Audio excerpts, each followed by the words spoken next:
Perfecto, so gracias. Hello and thank you for joining me today. My name is Jacob Zekanski and I am excited to share with you our work on enhancing remote microcontroller-based experiments using cost-effective multifunctional instruments, part of our efforts at the University of Applied Sciences Mittelhessen. It's in the middle of Germany near Frankfurt in Gießen. This talk builds on our micro-remote lab platform and focuses on how we brought real-time signal interaction into the hands of students remotely, affordably, and scalably. You will have some videos on the slides. You can look at the videos and hear what I'm talking about.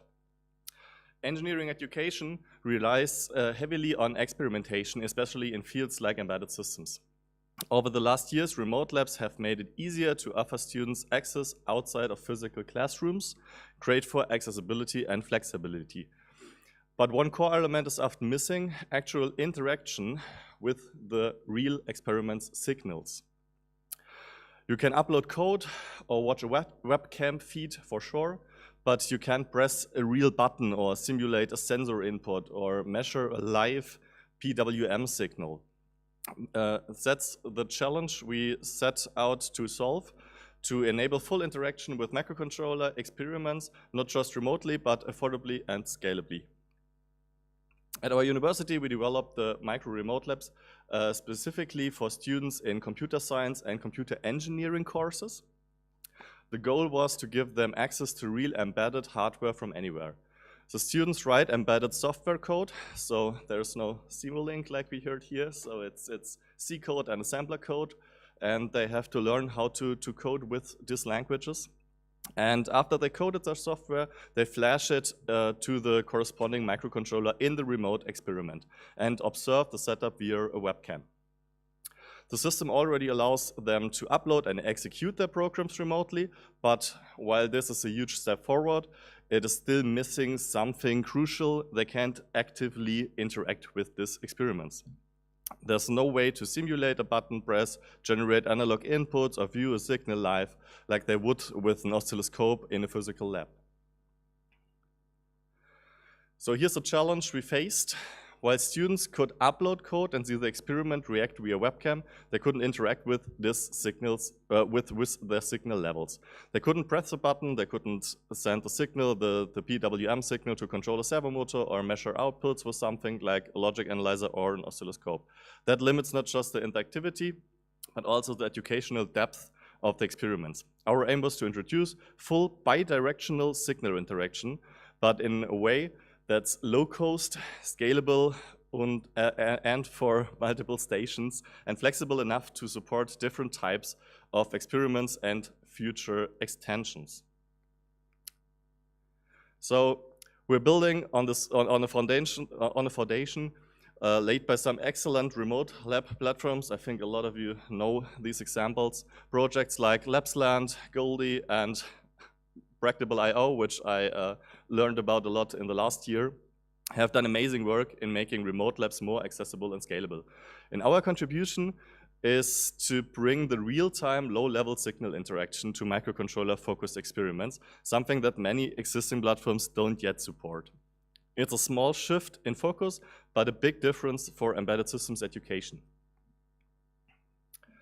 To enable signal-level interaction, we integrated the low-cost multifunction instruments, specifically the analog and the digital discoveries made from Digitalent. As I heard in the talk yesterday, also the Hive project, the Wizir Hive project, also uses this hardware, so it's really nice to see that I'm not the only one who got to this point. These compact tools are a full suite of a lot of different tools. They have an oscilloscope, they have a waveform generator, they have a logic analyzer, and on the front end, students access a browser-based interface to interact with the system. They flash the code, view the camera feed, and now, thanks to our addition, they can also send signal events. These events go to our custom signal processing service, which runs on each station and communicates with the Digitalent instruments we have. All of this is designed to work a Python wrapper for the Digitalent waveforms, as I said, to directly control the hardware. This abstraction lets us write clean modular code that handles analog and digital signals in a flexible way. The service includes modules for managing the device connection, handling signal generation like button presses, and so on, as I told you. It connects to the backend through this REST API, and it was extended with CRUD endpoints and optimized queries to support more complex setup data. All of this happens live based on each user session. So we have a lot of sessions in a parallel way, and each session is capsuled in its own way. When a student connects to the system, it initializes the correct configuration, loads the connected components, and prepares the interaction logic. So let's come to an example. Let's walk through this simple but practical and powerful example simulating a bounced button press. It may look simple, but it's really important for our projects. When a student clicks the virtual button in the UI, in the user interface, an event is sent via the socket IO to the signal processing service on our stations.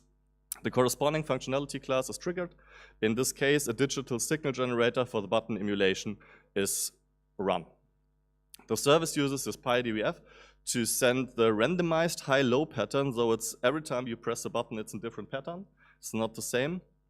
To mimic a physically bounced button behavior. Something students would actually encounter in a real lab setup, so when they would press a real button, there would be something like that signal. This behavior can also be customized in real time. Students can edit the signal characteristics directly in the UI and immediately see the effect on the hardware. So if you would have something like an not so good button, you would have a big bouncing, a lot of bouncing. If you have a really good button, there is not so much bouncing and you can play with it. On the right side of the slide, you can see the signal trace showing the generated pulse. This was captured with an external oscilloscope, confirming the accuracy of the simulated input. On the next slide, I hope the video starts perfectly. So you'll see our station here, and someone is pressing buttons like, I think I have to go here, yeah. So you can see at this place here, the virtual buttons are pressed. And in the camera view, I hope you can see it. There should be some axis on this part. I think it's not because of the solution of this panel, you cannot see it. But if you press the button, the LCD will show that the button is pressed. So, the result. A huge boost in student engagement and understanding. Students now learn by actually interacting with their setups, not just writing code and hoping it works, though they can interact with their code on the stations. They can experiment with digital behaviors, analog inputs, digital inputs, and goals was to keep this solution cost-effective and practical for different educational institutions, not just for ours. So, as you can see, the digital once purchased, they can be reused across different stations and experiment types, making them a solid long-term investment. The software side is modular and scalable. It integrates seamlessly into our existing micro infrastructure, so it's a real big system which has grown over a lot of years. And so it's expanding to more stations is straightforward. Overall, the solution supports a broad rollout, even at institutions with tighter budgets. It was really nice to see yesterday in the presentation of the Vizier and the Hive project that we are in the same way, using these digital end products to enhance our labs. Build some schematics with it, and on this base we are building our experiments. By importing from Fritzing diagrams, we could reduce that burden and speed up the development. So one of our works at the moment is this tool-assisted setup creation. We are also working on front-end signal visualization. So think of all this built-in oscilloscope views that students can interact with in a real lab. We are trying to get all these into our browser. So when you're at home, you can use it like you had an oscilloscope in your remote home lab. Another exciting area is the bus communication, as I told you. Adding support for different protocols like I2C or CAN bus would be open entire new domains in embedded systems education in this remote labs. And finally, we're exploring automatic testing of students' code submissions. So think about students can write their own code, and they can test it on the stations, and then they can submit it. And in the background, the remote stations will have some test interface and test all the code if it is correct, if the LED is on the right place, on or off, if the button works fine, and so on. So it's really low level where we are coding. The idea is to run this code on the hardware, trigger inputs automatically, and log the outputs for comparison against expected results. Also, you can see we are working on this really big cube. We are calling it macro. It's a real cabin where all our microcubes are into, and I hope this will sometime, maybe next year, works that stations can be changed on the fly, so that you have stations live which you need at this moment, and other stations can go offline, and the experiments can be changed automatically. So my conclusion: to conclude, our goal was to make remote microcontroller experiments more interactive, engaging, and educationally effective. We achieved this by integrating this low-cost multifunction signal tools into our existing microlab. Some of them are using this analog discovery, some of them are using a digital discovery, some cheaper version of the analog with some other features. This lets students not just observe, but interact with the code and the hardware it runs on in real time. The result is a platform that supports practical, hands-on learning from anywhere. It bridges the gap between theoretical coursework and the real-world behavior of embedded systems. And just as importantly, it's scalable and cost-effective, a realistic solution for institutions of all sizes. Thank you all very much for your attention. I hope this gave you a clear picture of how we've enhanced the Micro Remote Lab with real-time interaction capabilities. If we have some time left, there are any quick questions now, I'm happy to take one or two if it's okay. Otherwise, I'll also be aware. We already opened our Micro Lab. All of you can also access to this page because it's open for all. If you want to go to our Micro Lab stations, I can change it here to English. It's only working from our VPN in the university, just for security issues. So if I click to it, I can log into our lab. If my Bitwarden is activated, I hope. Yeah, it should. Ah, okay, I lost my VPN connection. So VPN connection is coming in.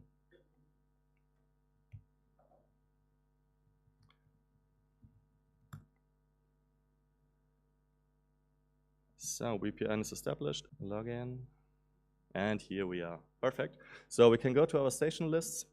Here are the stations which are really at the moment available in Germany. So in my laboratory there are at the moment all these stations. I can pick any of them, like the microprocessor technology stations. Here, one of them. Occupy it now.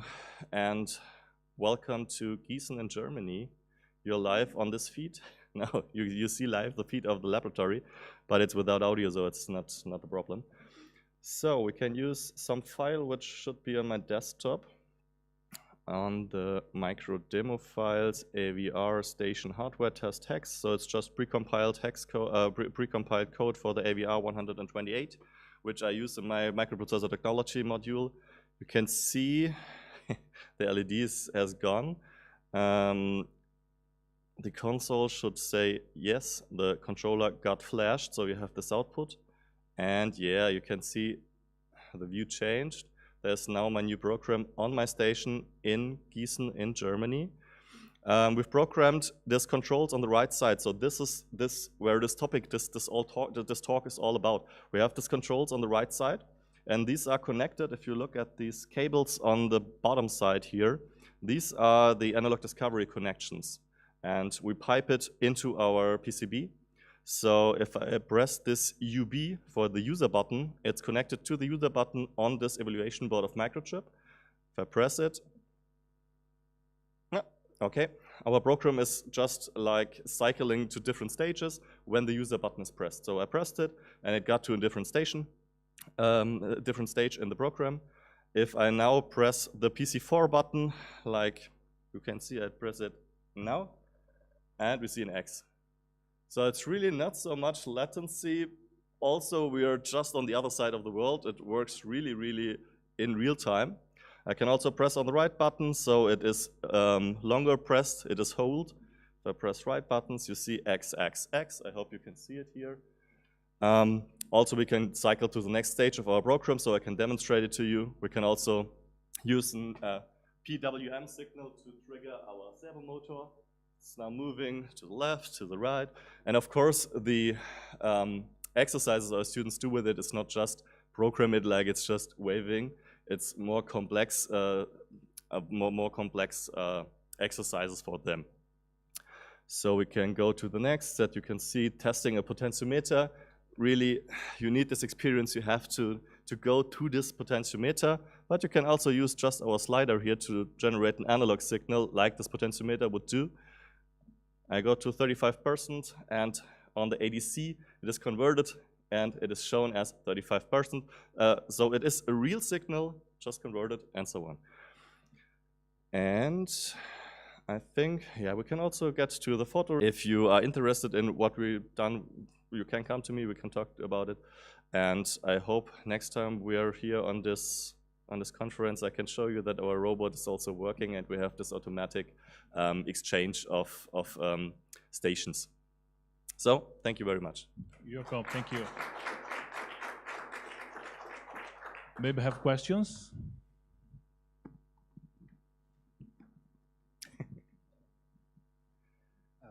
Yeah, thank you for your talk. And how many stations did you get right now that you can remote play? Right now you have seen it in the list. It's not all that we could use in our project. So our macro cube, if I scroll to it here, you can see it. It's beautiful. Of course, students build it, so it has to have an RGB LED. But we will also use it for error codes, like if it's yellow, if the door is opened, or it's red if there's an error.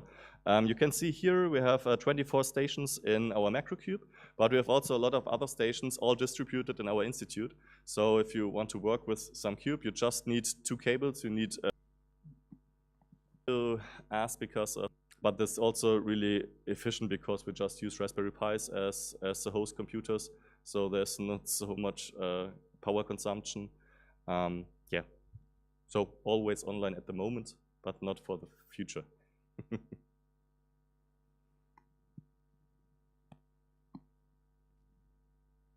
One question more? No? No questions? Thanks so much. Thank you very much. Please, let me check. Andre, maybe? Right name? Okay. The stage is 100% for you. Thank you, Jakob, for amazing presentation. I don't think I can use it, but here. I'm really happy to see that people do amazing things and supply students with very nice toys. So we're a small university. I can try again. We're a small university. We can't do that much, unfortunately. But I'm extremely happy to be here at the conference and share my ideas or our ideas, and maybe get some feedback from you and suggestion how we could continue our small work at our distant country. So I'm Andre from Finland, University of Applied Science, Arkada in Helsinki, Swedish speaking. We have a Swedish speaking minority in Finland, so I'm part of it, as Kim sitting there were two here today. So my problem, which I tried to solve, it is not solved yet, obviously, is with the students and the contemporary development with these LLMs and chatbox and Gemini and Cursor and all this amazing stuff that you can instruct to do your work. You probably played with them already a lot. So we're teaching software developers, software engineers. And obviously we got the problem, because every task we give them, they do, like this. And it develops rapidly. I mean, every month it's get harder and harder for us to survive the education. I mean, we can't even teach those complicated things they can learn by themselves just talking to the chatbot. So, but there is also another problem, which I discovered talking to my daughter. I asked her, how would you like to be taught? I mean, there is a lot of possibilities to learn today with Notebook LM, for example. And surprisingly, she answered, never ever I will be taught by some chatbot. I mean, it's insult, she said to me. Okay, I thought, what could we do? And then I remembered that there is a nice pedagogical approach called learning by teaching. You remember when you start to learn something, you first read theory, and then you practice, and then you can practice, and then the real understanding often comes when you start to explain something to someone else. Then you're really to grasp the essence of your knowledge and then formulate it, and then you often get the insights. Okay, this I don't understand exactly. So I noticed it by myself when I prepare some lectures and I need to explain things. So then sometimes it comes up that there is a problem, Houston. So so I thought that it could be interesting to apply this approach, educational approach, and try to solve this rising problem with the chatbots. I tried, basically, before I started all this, I took an assignment, from our courses, a project, like collect the data from scraping from the web. It was a quite complicated website, a lot of exceptions. So I played a dumb student. I put this task, how it was formulated in the curriculum, in the chat bot, and say, do it. And then it produced some code, and I ran this code, and then there is a lot of errors, obviously, came out. And I continued to play dumb student and say, okay, here's the errors, fix it. And it fixed it. The project, which is supposed to take 2 weeks for a student to fix, I fixed in 2 hours, doing nothing. Nothing except of copy-pasting the response. So then I thought that it could be possible probably to combine these things and to build a system, which is not built yet because we're a small university, we need to prioritize, and then every small research project we have, we need to apply it for grants, and I mean, teaching is teaching, it's not research. So the system that could be taught. I mean, it's question about human eye interaction. Let me see. I talk too much. I don't show any words. How come the words?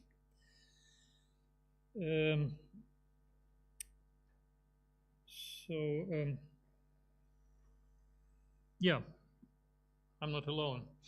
There is Dennis, Anne, and Leonardo who worked with me on this idea, which is work in progress.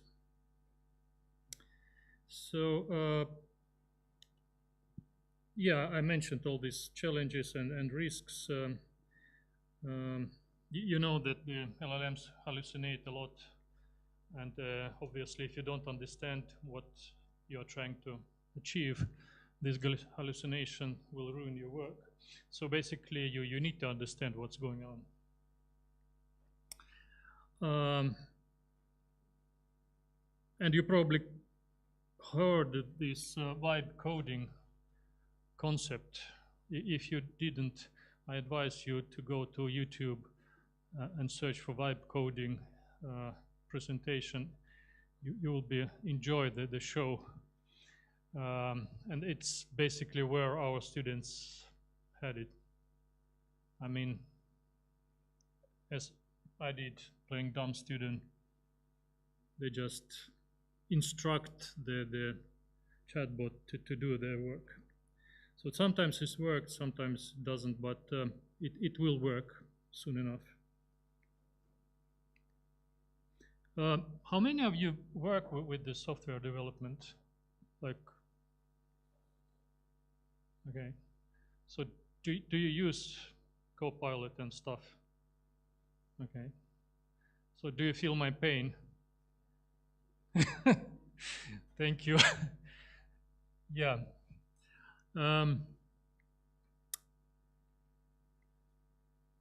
So there is a difference between prompting and prompting. I mean, vibe code. There is a great expectation this software engineering will like die out and nobody will hire software engineers.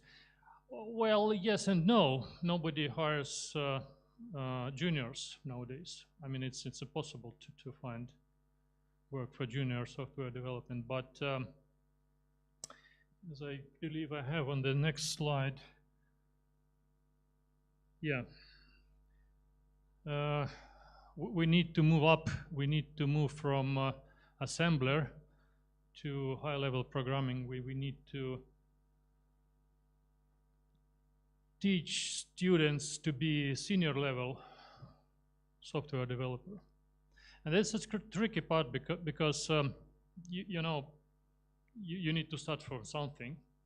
You can't directly go and be a senior. You need to understand the basics. So this is the trickiest part, probably. You can't teach them the basics because they fix it with the chatbots, and then they don't understand why when the results doesn't work, because they don't know the basics. And it's really, really hard to invent assignments which basic enough and hard enough to fix with the chatbots. So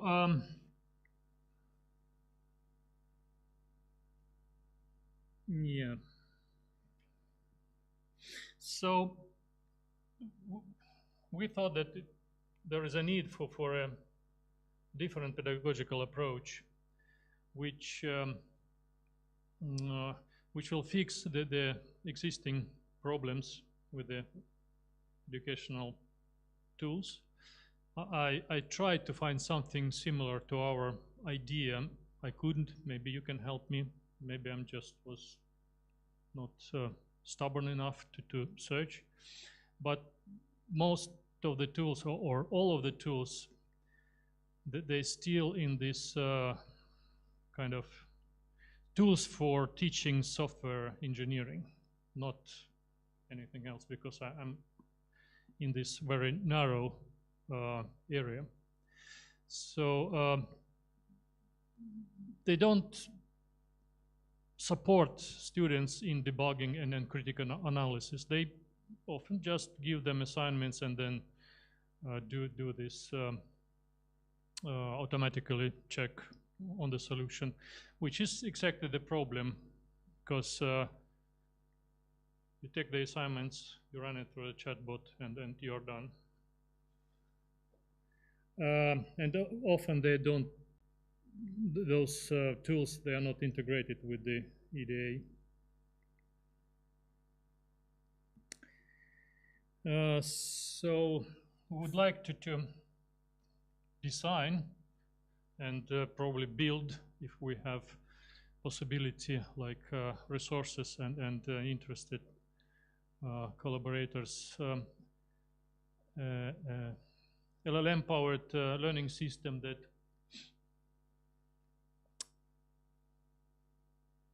support the critical thinking among the students.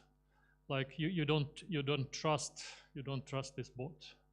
You need to be always skeptical to the results, and you need to develop a lot of analytical skills. Like you need to go to the test-driven development, TDD, or even business-driven development. You need to clarify, to formulate the tasks that should be completed on your own, like a senior level software engineer.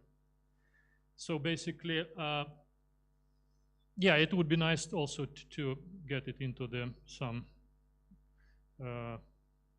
integrated development environment like VS Code. VS Code is quite nice because it's like you can you can write plugins to it, so it's quite friendly, basically. So the name is still a work in progress. You need to find something catchy. So prompt line interpersonal terminal simulation. Don't ask me what it means. That it's supposed to be fancy, because if it's not fancy, students will not accept it. So the idea is it's a story-driven tasks with the real-world scenarios. I will pick up one of them soon enough.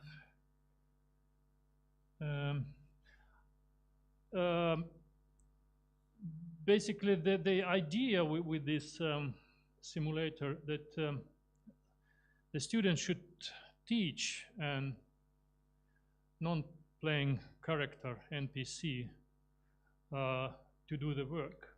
So these NPCs are basically language models, chat bots, with some meta prompts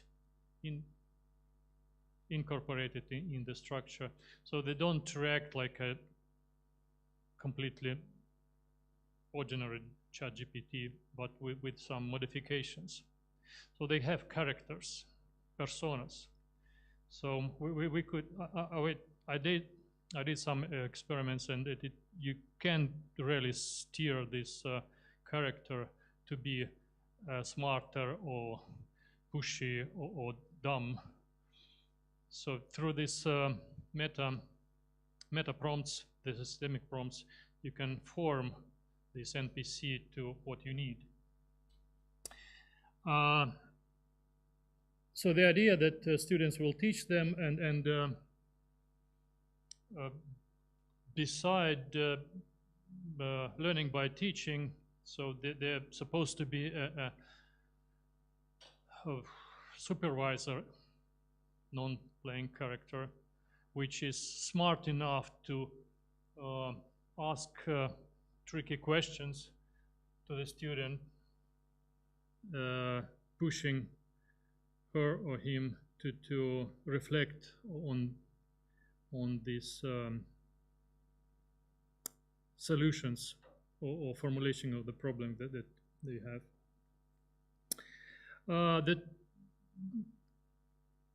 Yeah, so obviously we need to have some student model in there. So it will keep the stateful representation of a person. Not all of the person, but at least the knowledge this person is supposed to possess. So you kind of build the curriculum and you build the model of the student according to this curriculum. Do this person understands loops? Do this person understands the stateful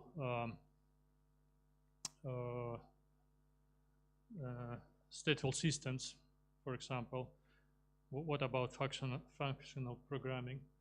So the curriculum supposed to be built into a graph, and each student which supposed to learn this graph have a state of the knowledge that they already got. So it's supposed not to be that complicated, much more straightforward than I explained.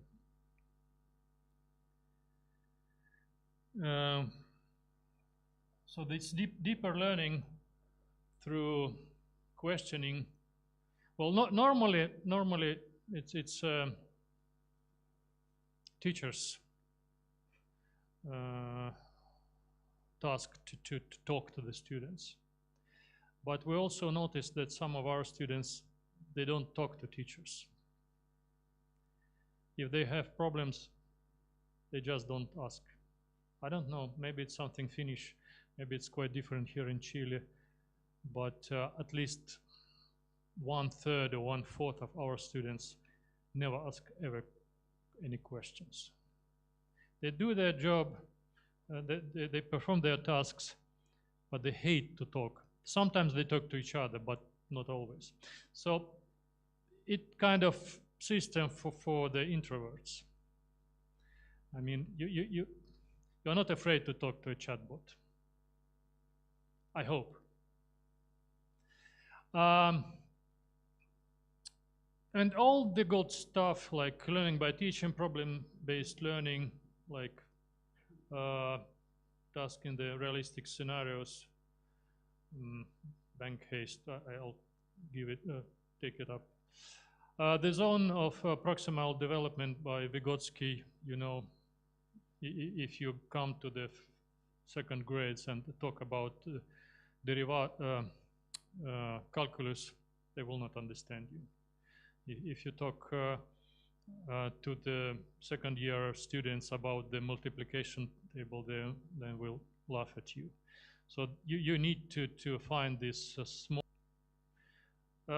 Obviously, it's not that straightforward, but I hope it could work at least. Yeah, if you don't try, you never know.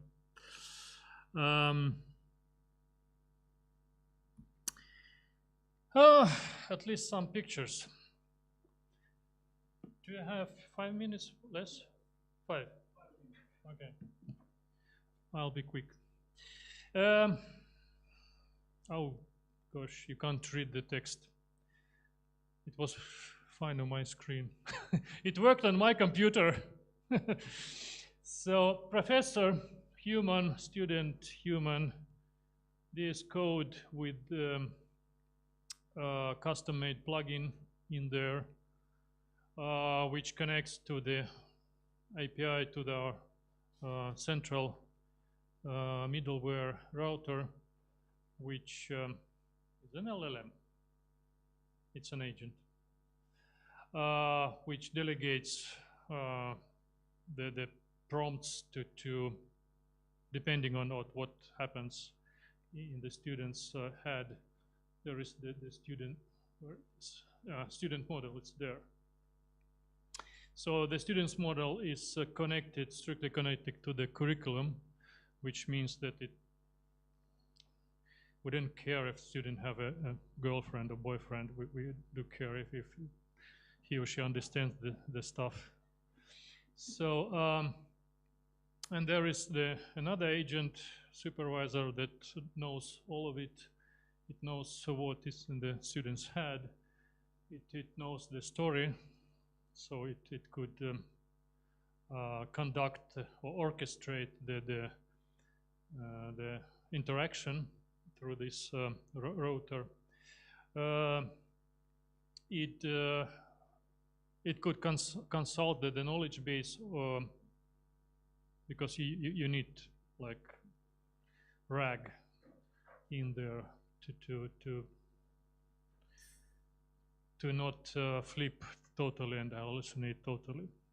And then these 2, 3 or more NPCs, like little dumber LLMs, which is supposed to teach how to code, and they produce stupid things sometimes, and a student need to explain what's wrong.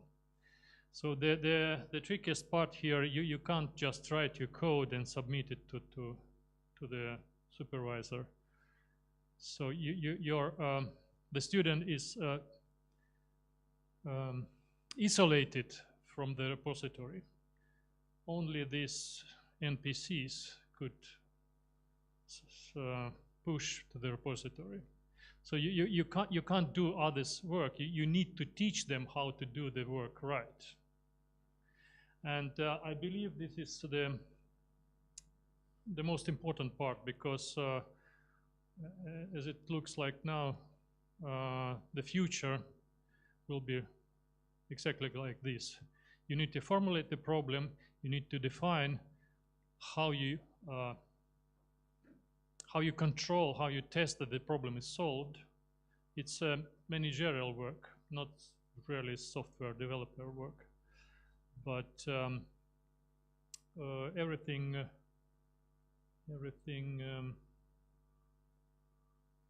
indicate that it will move to this kind of human eye interaction in software development. So you need to understand the problem, and you need to understand how to control the solution. This is the example of this storyline. Like student, security analyst, and the task is to catch some sketchy things in the system. The task comes from this supervisor NPC, and then students start to instruct the juniors, like a real senior. You start to instruct the juniors how to write the script, to parse the logs, and then identify the breach.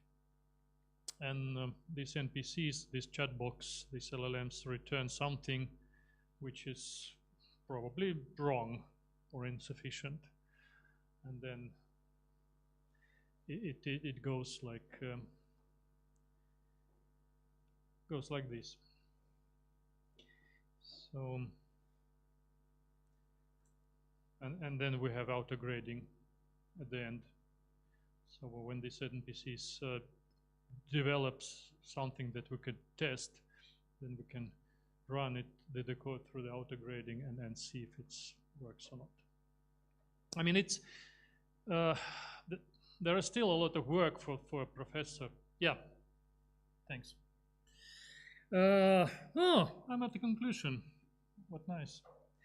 So, potential pedagogically driven framework, focus on thinking, critical thinking, problem solving, everything is fine.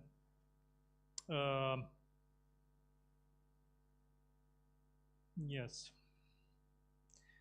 So we're basically trying to simulate what will come. We don't know what the future will bring to us, but this is the vision. So thank you.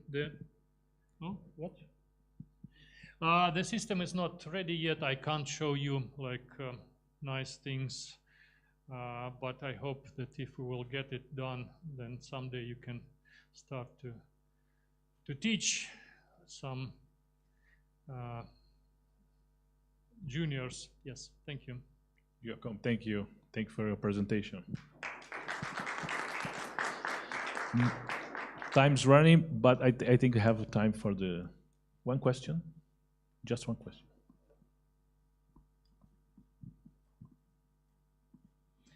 I have a question. Do you think it will work? Do you think it's reasonable what we propeller headed? Would you like to be a student in this simulated environment?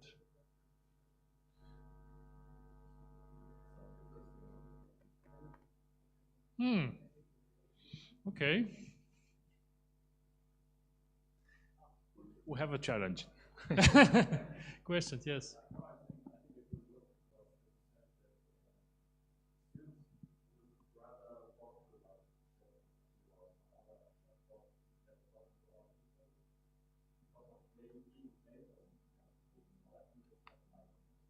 So you experience also these problems with the non-talking students. Interesting. I thought it was a Finnish problem, but probably not. So thanks so Thank you, much. thank you. You're welcome. Thank you. See you soon. I have the last one as well. Okay.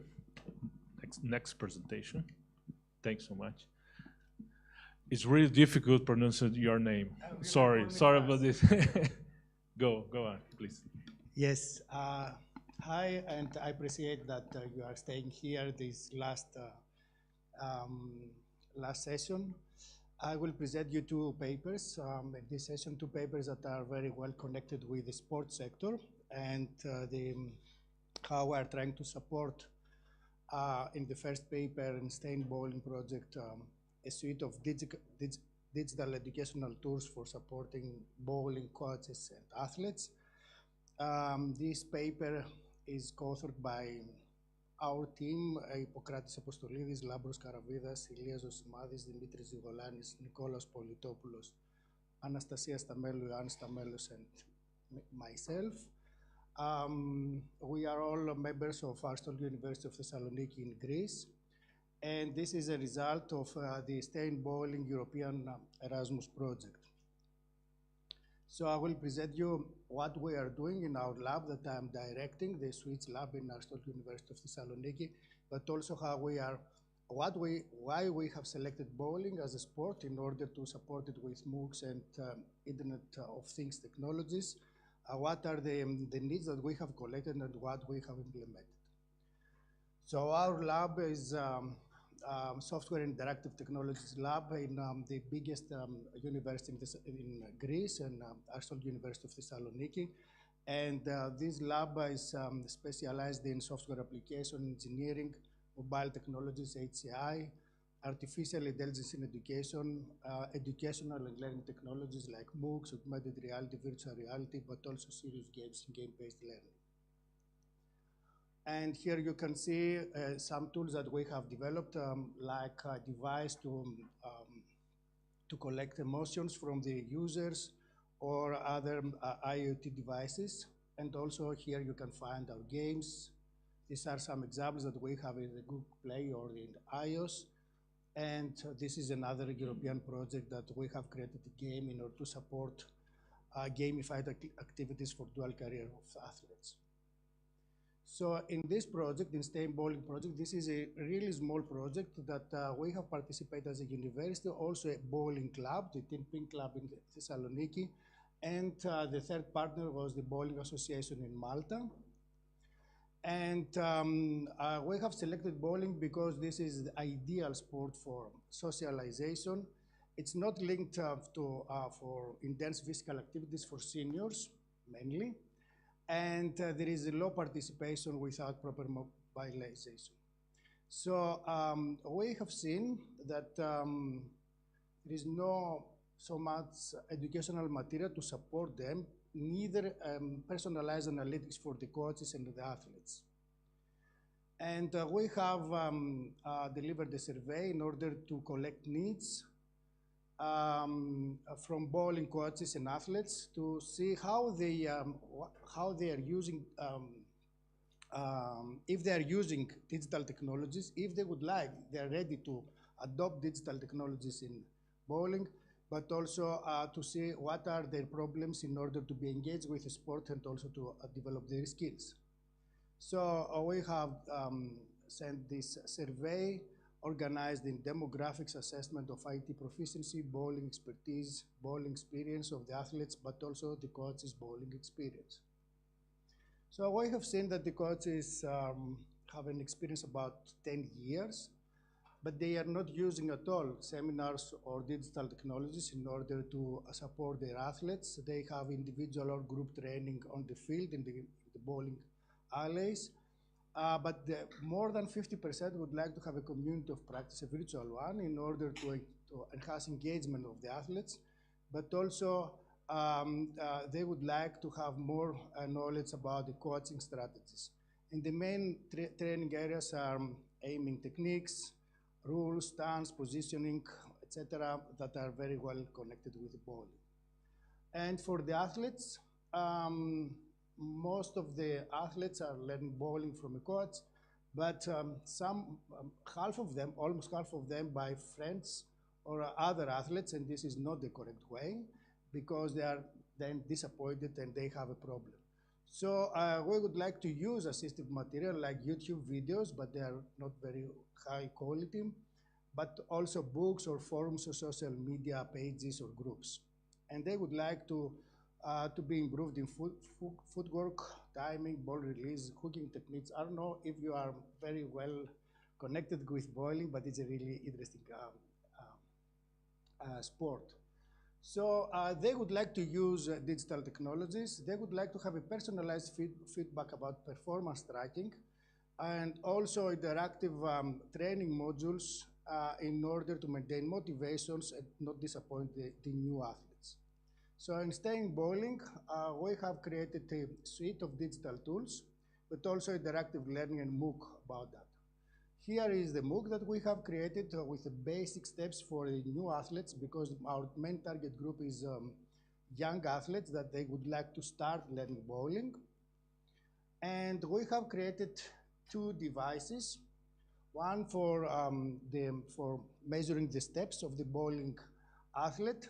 This is a prototype device along with a mobile application.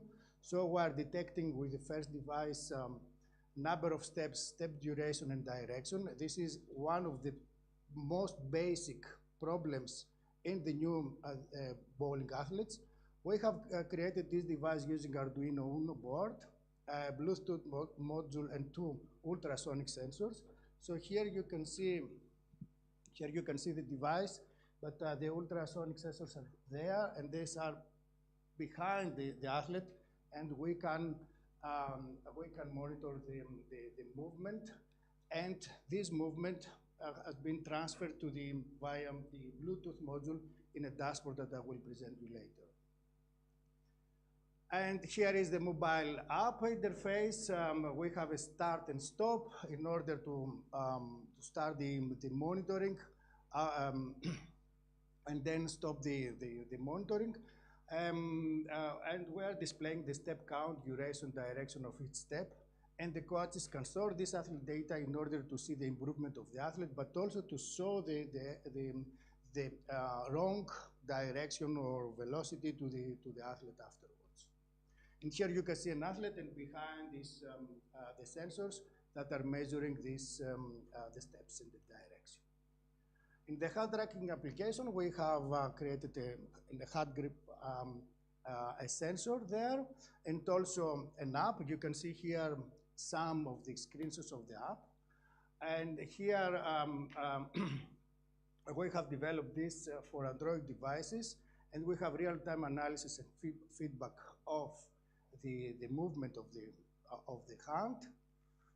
So we have some key metrics, the consistency metrics that records acceleration data along 3 axes, compares the force vectors between the shots and the accuracy, also the pendulum stability, and this is a very important metric for the bowling coaches that focuses on the swing motion and consistency, analyzes the peak backward and forward acceleration, and also higher stability scores. And at the end, we have created the dashboard. In the dashboard, we're collecting all the metadata, all the analytics, and we're presenting them and visualizing these analytics to the coach, but also personalized analytics to the athlete. Here you can see the architecture. We have the 2 devices, the hand sensor and the foot sensor, and we are collecting this data. We are collecting in a MySQL database, and we're presenting in the dashboard. We have created Node.js and MySQL, and also we have single sign-on with a MOOC that we have created, so the athlete and the coach have only one account for the, accessing the MOOC, but also the analytics in the dashboard. Here you can see some of the graphs. For the step tracking, we have graphs for the step count, duration per polling attempt, but also text-based details, steps, duration, and direction. And in the HAT tracking, we have all these 4 key graphs. We had some preliminary evaluation results.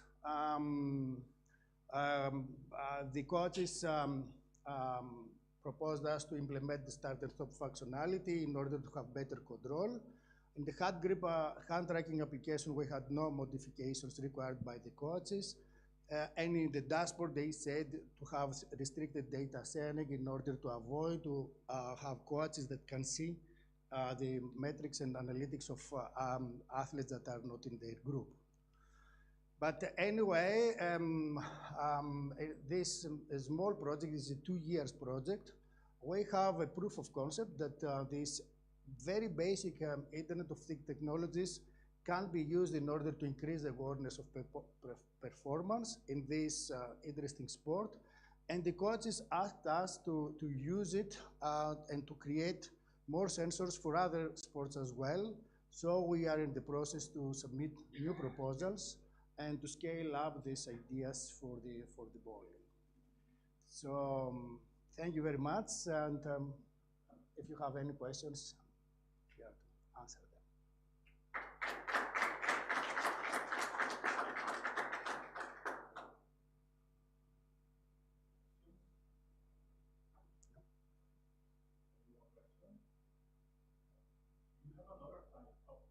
Yes, I have another.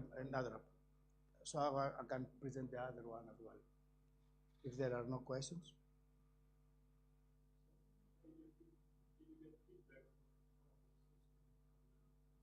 From the coaches and athletes, yes, of course. Because we have a pilot study, and the findings are really good for the MOOC. The usability and also the acceptance and for the MOOC is really good, but also for the 2 devices, the step tracking app, but also the HAT grip app, yes.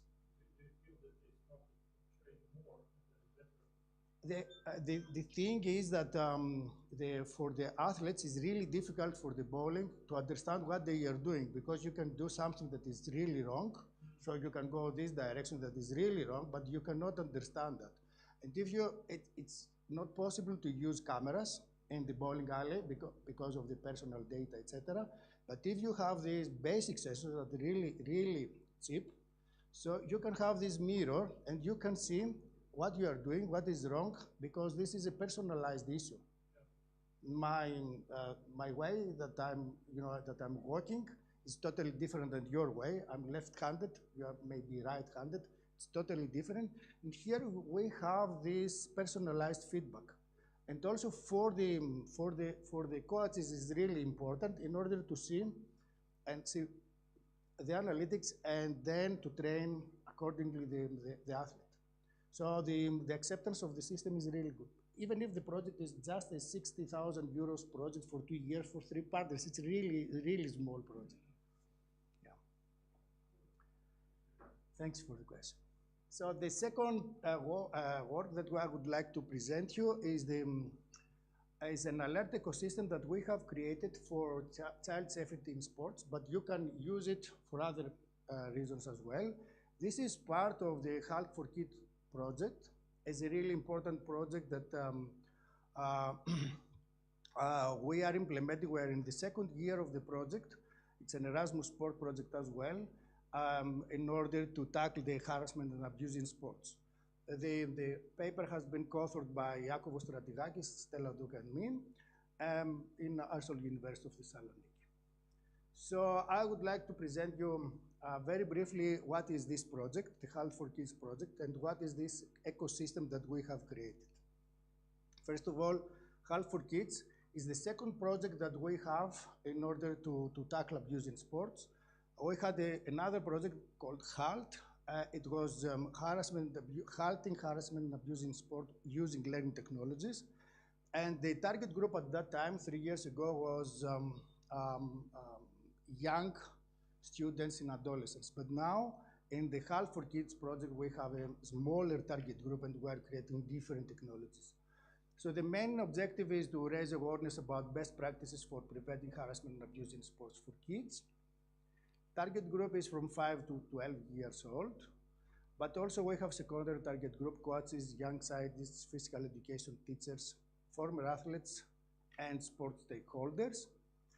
And we have four specific objectives. The first one is to develop online communities of practice. We have done that. You can see the community of practice and also many practices that are used in the project countries. In the project, we have partners from Italy, Austria, Spain, Greece, Cyprus. And we can see that there are different regulations, but also practices for the awareness and knowledge about harassment and abuse in sports. The third objective was to create digital storytelling in serious games. I will not present that, but we have created a Health for Kids digital story and also the Peaceful Files. This is for the digital story is for very small kids, 5 years old, and the game is for from kids from 9 to 12 years old. And the final objective is to create this ecosystem that I will present you today. So this ecosystem is to tackle this problem with the child harassment in sports because this is a really important problem. In Greece, we have the Me Too wave 2 years ago that one Olympic winner, a lady, started an athlete, a former athlete, started, speaking about the abuse that she has been accepted 10 years ago, and then we have a wave about the Me Too in Greece. At that time, we have run this HALT project, and then we have started the other one. So we would like, the other reporting is a problem because of the fear and the lack of communication tools. And for this reason, we would like to create, we have created this alert ecosystem, and this is a communication tool to report in a real time these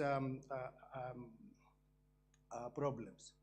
So we have enhanced real-time reporting with this tool, and we have better usability, as I will show you. So we have the guardians. The guardians could be the parents or the caretaker of the kid. We have the kids, but also we have the admin of the tool. And the guardians and the kids are using mobile applications, and the admin and web-based interface. So the guardians, there are some very basic functionalities like authentication, create and manage alert devices, real-time notifications about incidents and to receive them from the kids, and also view and delete them. For the kids app, we have this pair with the Guardian app in order to notify them, and the admin can see everything, view and manage the users, the roles, and also the incidents and statistics. So for the Guardians app, we have the authentication. You can see here the authentication that we're using very basic information. Otherwise, it's not allowed in the Apple Play or the Google Play in the App Store to upload this type of applications. And also we have the login, just we're using an email and the password. Here you can see the devices that someone can see. A guardian can see the devices of their kids. So here you can see that we have 5 devices. This is the max number of the devices the guardian can monitor. And this is the map that you can locate the devices that you are monitoring. So a device has a name, a code, and the pairing status. The code is to pair the kids application with notifications. And you can see the devices. You can create a new device. You can edit them, and you can see the latest incident. So here you can see in this that you can see the points in the map. You can see the start and the end date. And the kid application sets the position every minute. And if the new position is further than 20 meters, then we have a new one. So the pair app is the kids app. It's really basic. So the kids have just an alert button in order to push it and alert the parent or the guardian. And in the dashboard, we can see many analytics. We can see a bar chart showing the number of the guardians and the pie chart of the average locations per device, per incident, per month, per duration, and per guardian. And we have the total number of the registered guardians, the total number of devices and connected devices and other metrics. This is just the interface of the dashboard for the admin, and you can see the one guardian and the 5 kids, and also the usage of the storage. So in this ecosystem, the guardians can have access, the admin system has access to all guardians, can see the name of the guardian, the sign-up date, the email, etc. Here it's the other, the view of the guardians. You can see just one guardian with 5 kids and the incidents that has been collected at that time. And also, this is a more detailed information about the guardians, the kids, and the incidents that we have seen. So we have a very basic now. We are running a bigger evaluation and about the real user acceptance of this app. But in our lab, we have a usability evaluation. We have used the SUS evaluation scale. We had 28 participants in 14 teams to play the role of the guardian and the role of the kid. And the result is that the overall SUS score is okay. It's on average, it's 65.18. The system found easy to use with modern design and very trustworthy in difficult situations. But the suggestions of the participants was to add more features to encourage regular engagement, so to gamify somehow the user interface. But anyway, now we are waiting. We are running. We have started 1 month ago. The evaluation of the system with real users, with parents, coaches, and kids, and we are waiting for the results till the end of next October. So thank you very much. If you would like to learn more, you can follow us on Instagram or Facebook, but also you can see our pages of this project. Thanks.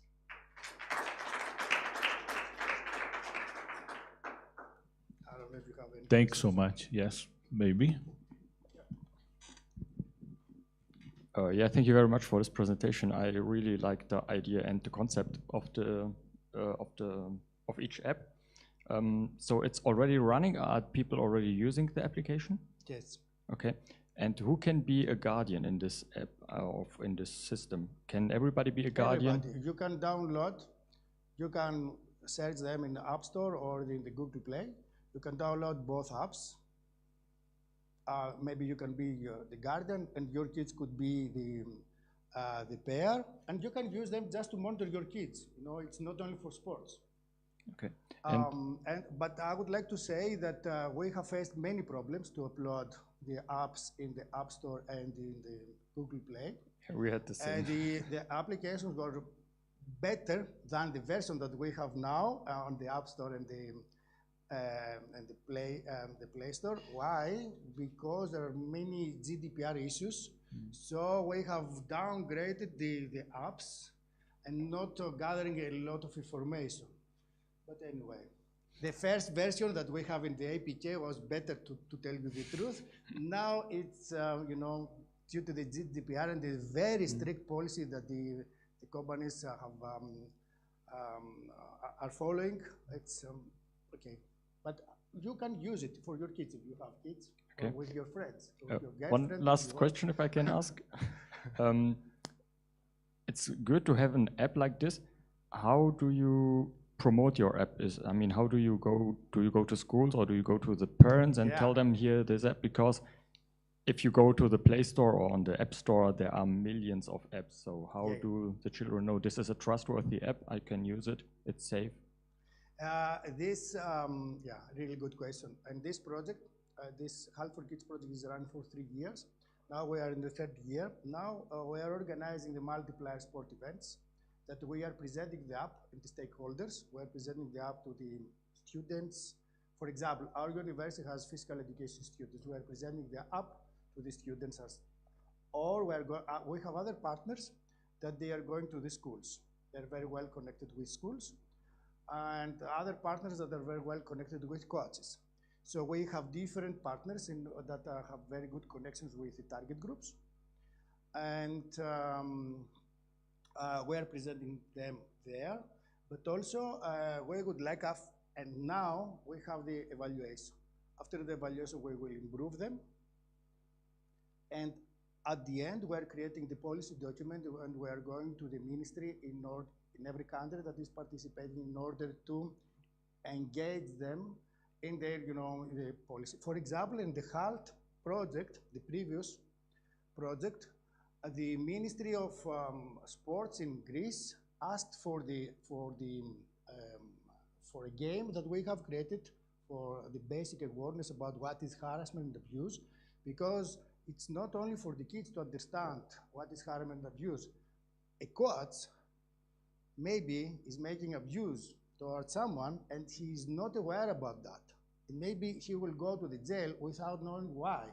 So it's good for them to play the game or to go to the community of practice to understand what is going on in order to take care of himself or herself. So this is a really important issue because sometimes, if you think about the coaches 20 years ago in basketball, for example, every day it was an abuse. Or in gymnastics, for example, in many countries that are like Russia, like Romania, that the abuse is everyday thing, the harassment in sports. So if the new regulation is really strict, they should go to the jail next day. So for this reason, we're speaking about awareness, first of all. What is that? Not only for the kids, but also for the elder. Okay, thank you. You're welcome. Thank you. One question. We have some minutes for, no problem. Yeah, thank you for the presentation. Did you have also got recommendations from the kids or feedback from the kids, what they told if they got tracked from the parents or something like that? Because when I were a kid, I don't want that my parents every time know where I am and what I do or something like that. Yeah, we do not have yet this feedback because now we're running that, but this is the opposite. Yeah, sure. The application, the pair application, the kids application is not tracking the kid like other apps that we have in a Play Store. These apps, the parenting apps. This is the opposite. The kid is just pushing the panic button, this alert, in order to tell to the parent that I'm here and I have a problem.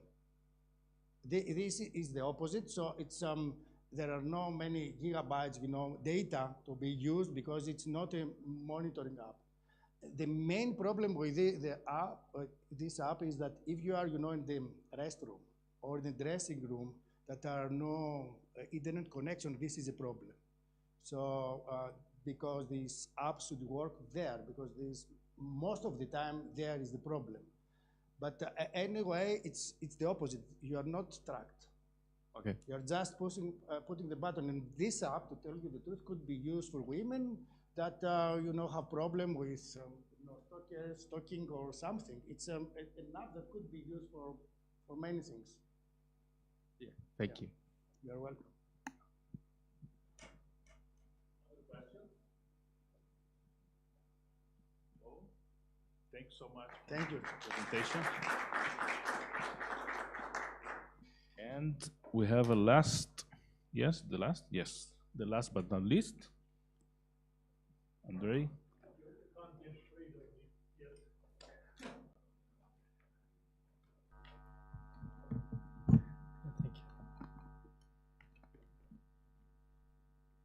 Thanks.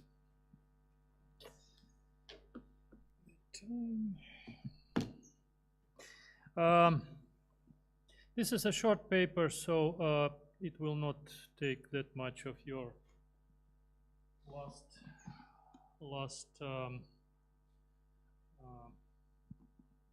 life power on this conference. We're almost done. So we are back to LLMs. We are back to problems with the efficiency and prompting.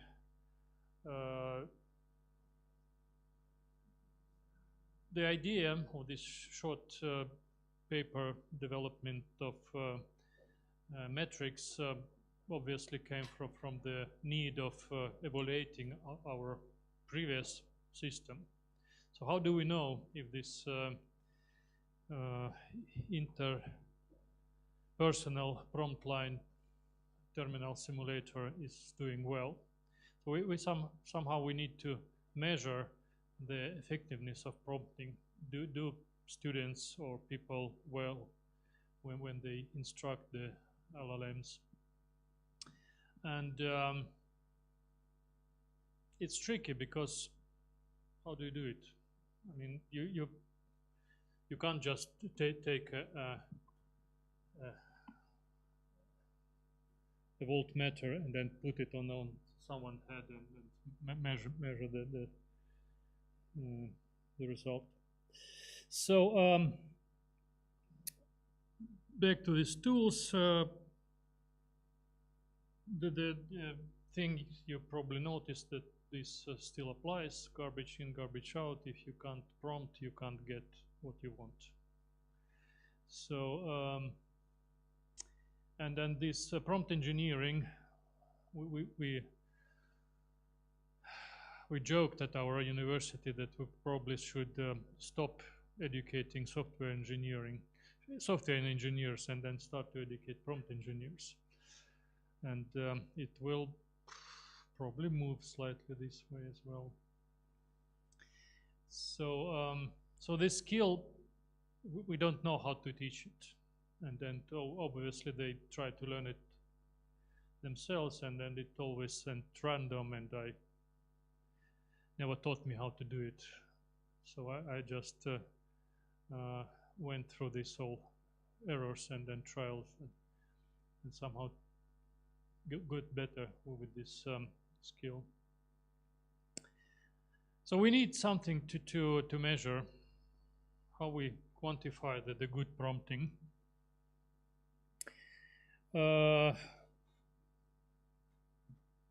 If you think about this communication between humans and large language models, it reminds the traditional communication, but at the same time it lacks a lot.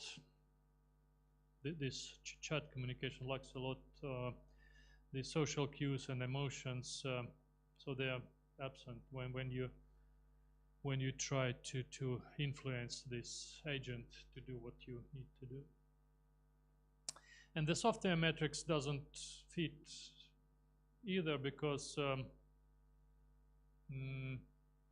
they're on the code quality. You can't measure the quality of the communication with this agent.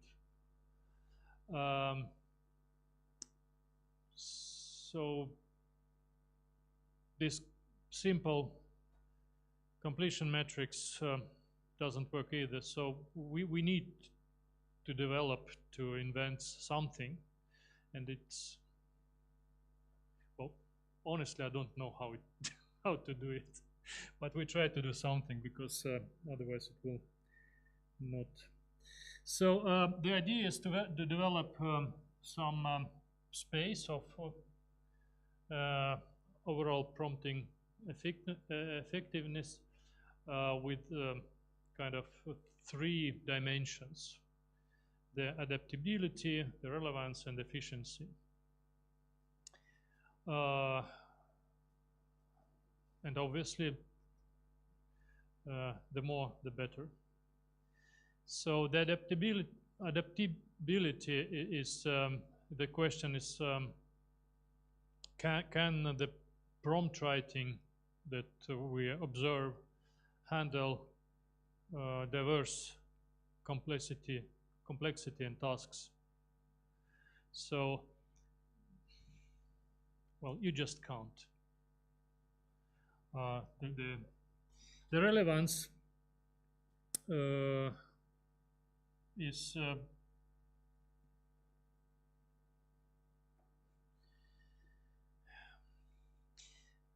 obviously we need to use some kind of agents to assess this relevance. So what user put in the prompt line, is it on topic or not? So sometimes I observed students do this. Sometimes they do strange things, really. And you could probably observe it also when children try to communicate to adults, that they ask like irrelevant things. So it's not that nasty with the grown-up students, but it's about the same, at the same direction. And then efficiency, it's more easy because then you just try to measure how much you need to prompt to get what you need. So submetrics for adaptability, we're supposed to define like this. So we count the prompts and then take the weights and then divide by like total number of prompts. So the first, the diverse types, how many of the supplied prompts to the system doing successfully with the debugging or explanation. I mean, still, it's still very unclear how to separate the zeros and ones.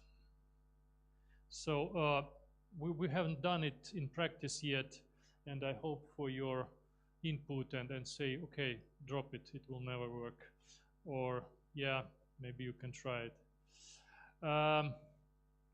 This is blue water.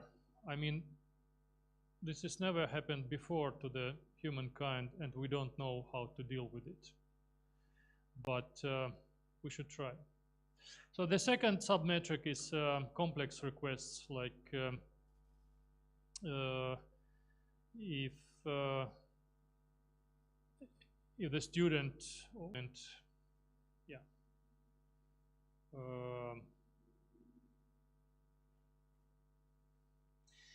We try to understand how these prompts like use the correct terms of the problem of this problem domain we're trying to move us inside. So as you notice, it's very in the cradle. It's very undeveloped yet. The dimension of relevance. So we should try to measure how the response directly addresses the request. And again, it's question of like counting the prompts and then classify those that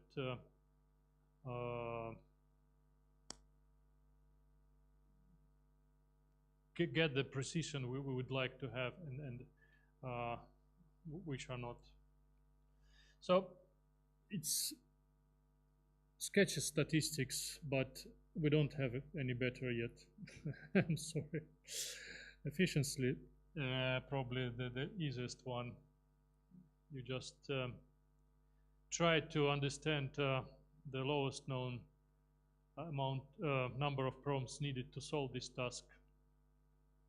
There is the instructor comes into the play, and then you see how students do it. I mean, you take an expert and you take an novice, and then you just divide to get this measurement. So then we thought that we need to test if these measurements works somehow, and we're supposed to use two didactic frameworks. So how we push the users to be more efficient with this prompt development. So first is iterative feedback and reflection when students just practice and get feedback. It's reinforcement learning. It's a little bit like bowling.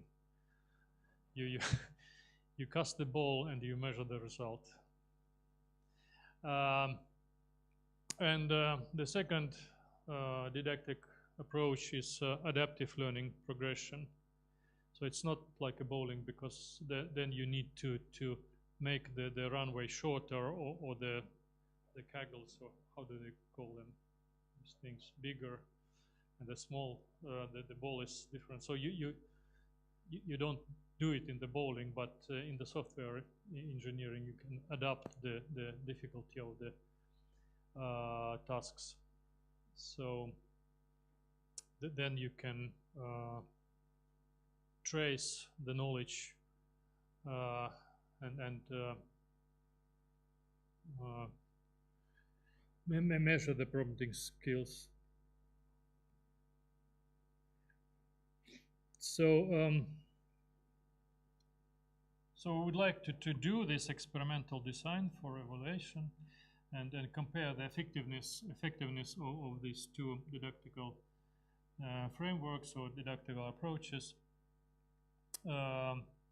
It's simple, like A/B testing, half of group doing this, half of group doing that, and then we just see what happens. Maybe there will be not any differences, but we haven't obviously performed any measurements, because it's a short paper we're just planning to do, and I'm very grateful in case you have like opinions on this. Again, just if you say drop it, then we will not do it and think something else out. Yeah, I mentioned that it's connected to the system I presented just half an hour ago. So this feedback loop could be implemented through this supervisor agent, which evaluates the prompting strategy of the student and give the response. It's like an agent standing behind your shoulder and watching what you're doing when you're trying to fix the juniors to fix this stuff. Like an observer of an observer. So I hope it will turn out to be useful, but you never know. It's an engineering problem. So next steps.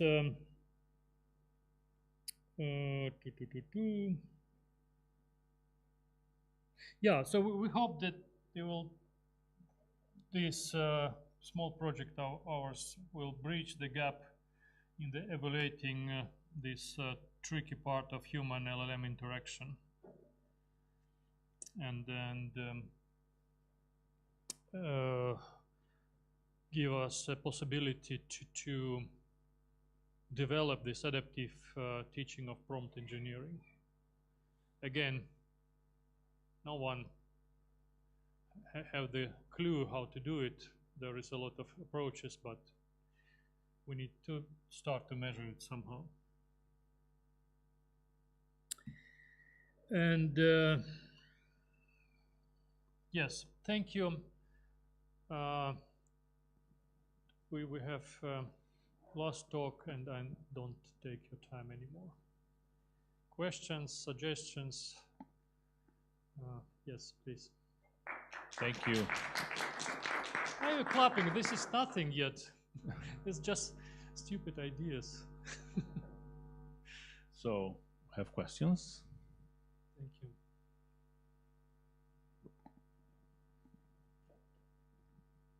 Yeah, thank you again. How did you came up with these categories or these OPE dimensions? Did you have any literature on this? We just talked to Just each talked other. over it. Okay, but the idea itself is really cool. Did you try to ask ChatGPT if it can help? Yeah, we tried this also. Didn't work that well, unfortunately, because it's statistic. I mean, this language model, they are still they don't have the world view, the world model. They don't have it. They are quite useful for these statistically significant tasks. If you can find something reasonably common, then they can produce reasonable stuff like bootstrap coding or translation. But they're still struggling with what any cat could fix, because still they don't have this world understanding, world model. So it's a tool. You need to find an application for this tool. It's not artificial intelligence yet. Maybe one day, but not yet.